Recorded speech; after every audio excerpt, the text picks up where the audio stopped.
We are now with the number 10 in the UFC Women's Strawweight Division, Michelle the Karate Hate Watterson. Hi there, I'm a huge fan of yours. Thanks for doing this interview. Oh, thank you so much. I'm so excited to be back in the octagon, being back with the crowd this Saturday. So I'm really excited. How are you? You look very happy and excited. I can see it in your facial expression. It's been a roller coaster. I really, having not fought all of this year and dealing with injury, I've just really learned how to embrace the moment and kind of take advantage of how great of a career that I have and a life that I get to live. I get to do what I love. And so sometimes I think when you get caught up in the monotony of it, in the stress of it all, you can forget those things. And I've really been able to enjoy what I'm doing and love what I'm doing. That is a certainly very positive mindset. I need to learn from you. And before I ask you any questions about your upcoming fight, I have to ask you this question and get it out of my system because I'm such a fanboy of yours. So bear with me, please. I remember your episode in Bully Beatdown from 12 years ago. Crazy arm bars and crazy combinations. And I'm not sure if you're aware, but the show blew up in Korea. So the Korean fans are, including myself, are very curious about that particular episode. Did you enjoy being part of it? Could you please tell us what your experience with the show was? Oh, it was great. I think that's something that they should probably bring back and revamp it, especially with all of the internet trolls. You can say that again. Right. Have the internet trolls meet the actual people that they're trolling. It was a great experience. Honestly, I didn't know what to expect myself. I wasn't sure if it was all made up or what, but there's only one state in the United States that actually will sanction a non-professional athlete to fight a professional athlete. So that was in Salt Lake City. Oh. And so when they flew me out there, and they film a couple of episodes in within one day. And I remember when I was walking into the hangar / studio, Bobby Green was actually fighting his bully, and it was the funniest thing ever because I just remember him shooting in for a blast double, picking this guy up sky high in the air. This guy had no idea what he was doing in the cage with this professional fighter, and just Bobby slammed him on the ground and then pushed him up against the cage and started beating him up. And you could just hear the bully saying, "I didn't sign up for this. I didn't sign up for this." Oh, that's hilarious. I looked at the director and I was like, is this even morally, I don't know how I feel about this. And he looks at me and he's like, honestly, these guys they're real bullies. The other, who else would be so full of themselves to think that they could actually step inside the octagon with a professional fighter?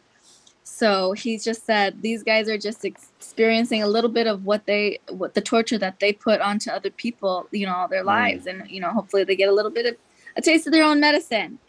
And when he told me that, I was like, for sure, let's go, let's do this. I think you're right about the show. I hope that they bring it back. We really need this, especially in this day and age.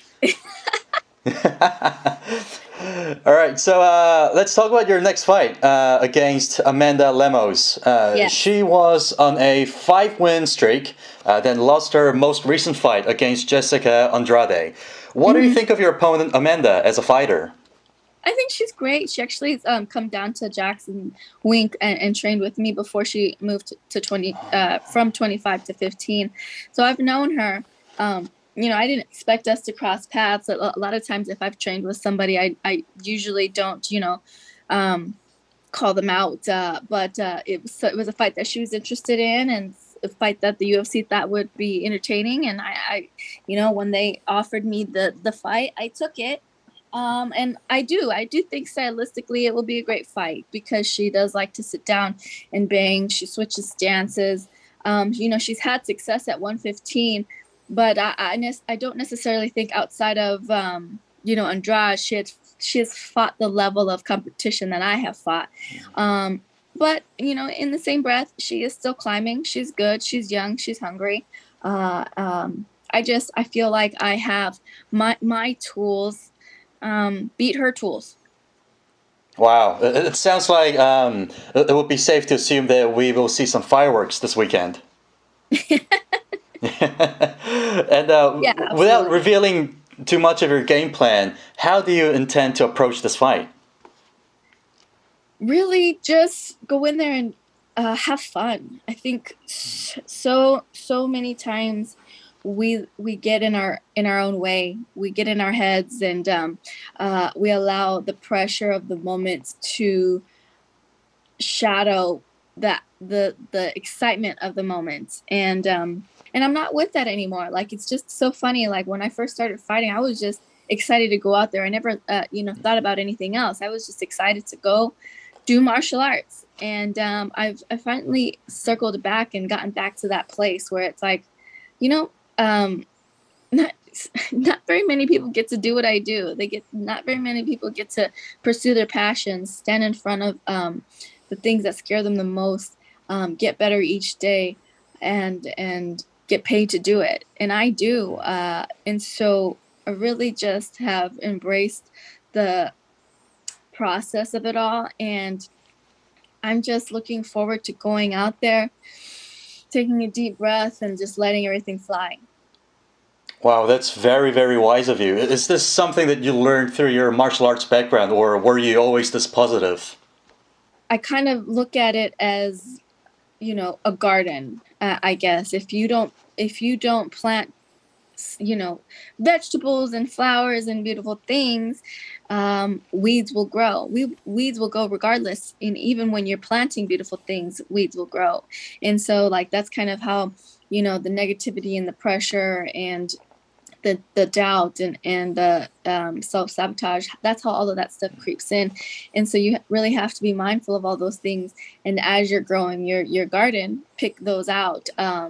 And I just that goes for anybody, for any career that they have in life, is that you're never going to get to a place in life or in your career where you can cruise. And if you start cruising, then those weeds will start growing. So just embrace the grind, embrace the climb. And, when you do that, you'll realize how much stronger you are as a person, and you'll actually start to appreciate the adversity when it comes, because you know that you're stronger for it. Wow, I think I'm starting to realize how you're always staying so active in different aspects of life. Speaking of which, I understand that you recently shot a movie called Havoc with Tom Hardy, which is Yes. being released this year. What was that like? It was such an amazing experience. Tom Hardy is a jiu-jitsu practitioner, so it was cool, like, having him pick my brain as a martial artist, and he has just so much respect for the sport, and everybody on set was just so lovely. I got the chance to live in Cardiff, Wales for about 5 months, and Gareth Evans, he just is such an amazing action director. And has such a respect for the martial arts in a way that I don't think I've ever been able to witness another director do, because he treats martial arts choreography with the same respect as dialogue, and it's really beautiful to see. Finally, any words to the Korean viewers who will be rooting for you this weekend? Oh, I just want to send my love and just let you guys know that I really do feel the love all the way from over there, and I really appreciate it all. I always feel like martial arts is a universal language. It doesn't matter, if you can speak English, if I can speak Korean, like I can communicate through this beautiful art of martial arts, and people can see and understand what I'm trying to say through my actions and through my movement. So I just want to appreciate all the love from all the fans out there. Wow, thank you so much. What a wise interview answers. Very inspiring. Thank you for your time. It was Michelle Watterson, everyone. All right, sending my love.